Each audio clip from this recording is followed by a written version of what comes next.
Have you ever heard someone say something that doesn't mean exactly what it says, making it confusing?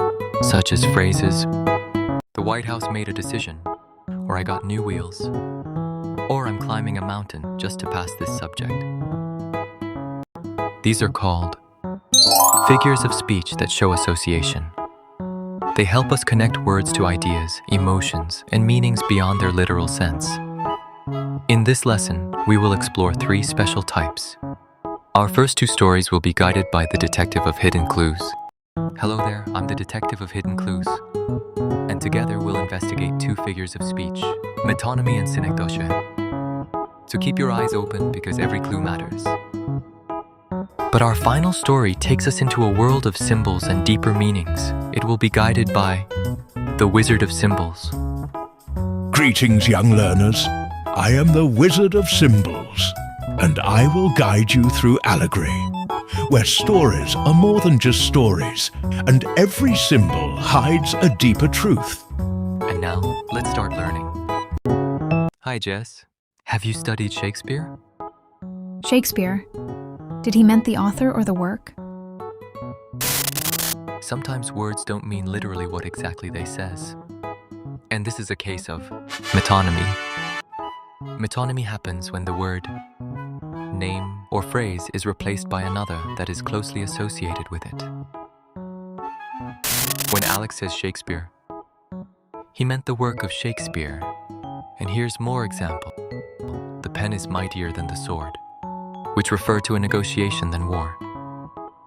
The crown will decide where the crown refers to, a king or the one holding power.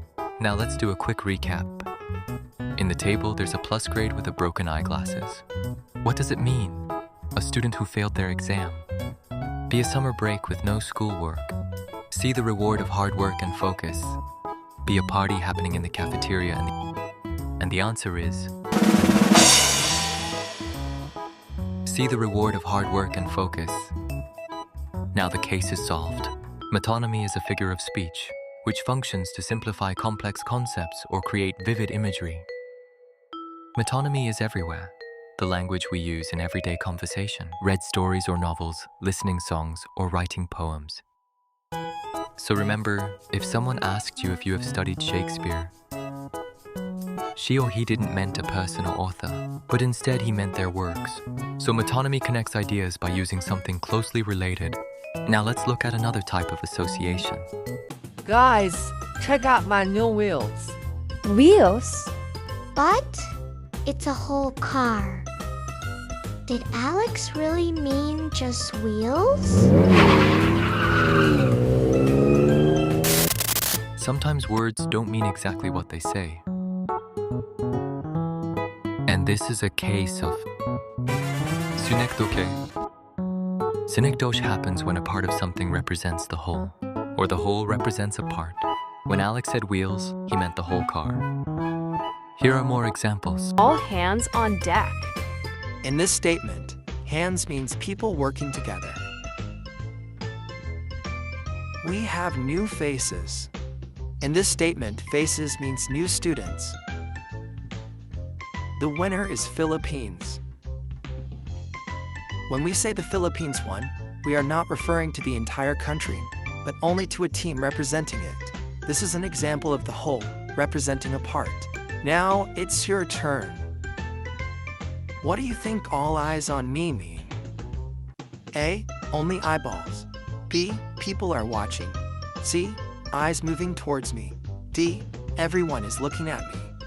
And the answer is 3, 2, 1.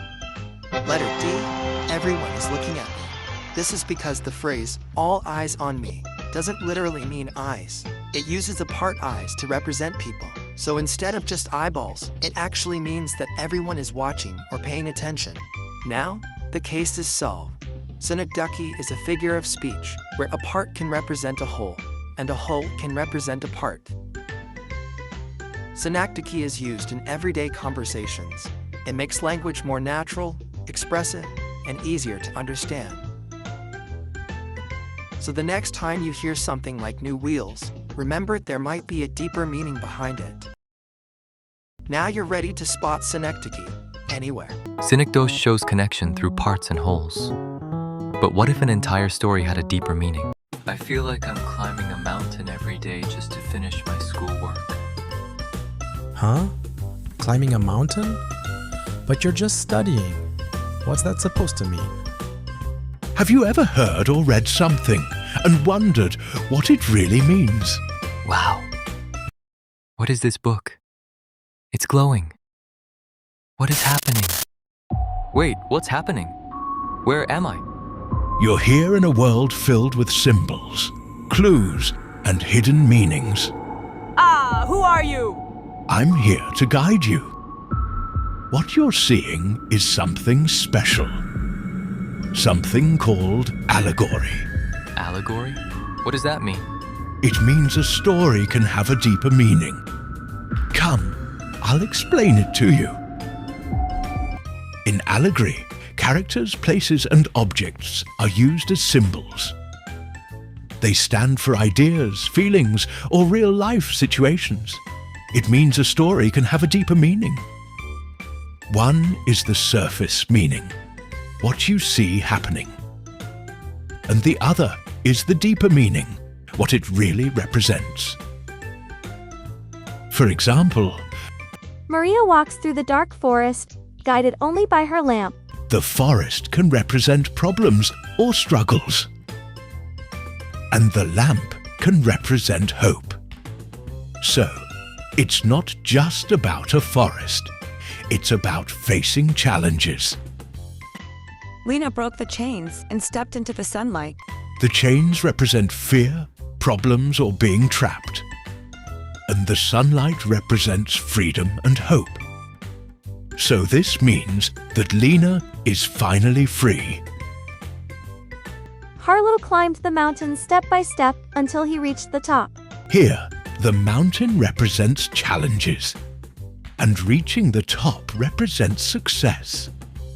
Like studying hard, doing everything step by step and graduating. She planted seeds of kindness and watched them bloom. The seeds represent kind actions. And the flowers represent the good results. So, if you show kindness, it grows into something bigger and meaningful. Now let's see if you've learned. What is the meaning of the phrase, "The bird stayed inside the golden cage"? The bird is rich. Someone has no freedom. The cage is expensive. The bird likes gold. 3, 2, 1. The correct answer is letter B. The cage may look beautiful, but it represents being trapped. Writers use allegory to share lessons in creative ways, and it helps readers think deeper, engage with stories, analyze ideas together, and connecting it to real life. To summarize, an allegory has a hidden meaning. It uses symbols, characters, or events to teach ideas and lessons. So, the next time you read a story, look closely. There may be a hidden meaning inside. That's all for today. Bye! See you next time! Now that you've learned about metonymy, synecdoche, and allegory, it's time to put your knowledge to the test. Welcome to the Ultimate Association Challenge. Question 1. The White House made an announcement. What type of figure of speech is used in this? A. Metonymy. B. Synecdoche. C. Allegory. 3, 2, 1. The correct answer is A. Metonymy. The White House represents the government. Question 2. All hands on deck. What type of figure of speech is used? A. Metonymy. B. Synecdoche. C. Allegory. 3, 2, 1. The correct answer is B. Synecdoche. Hands represent people. Question 3. He walked through a storm to find peace. What type of figure of speech is used? A. Metonymy. B. Synecdoche. C. Allegory. 3, 2, 1. The correct answer is C, allegory. The storm represents struggles in life. Now, let's go deeper. She broke free from her chains.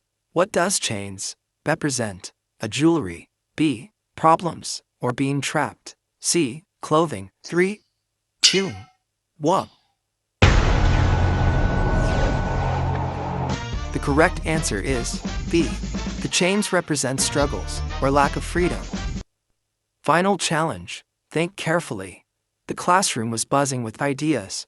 What type of figure of speech is used? A. Metonymy. B. Synecdoche. C. Allegory. 3, 2, 1. The correct answer is A. Metonymy. Buzzing represents active thinking and discussion. Now it's your turn. Create your own example of metonymy, synecdoche, or allegory.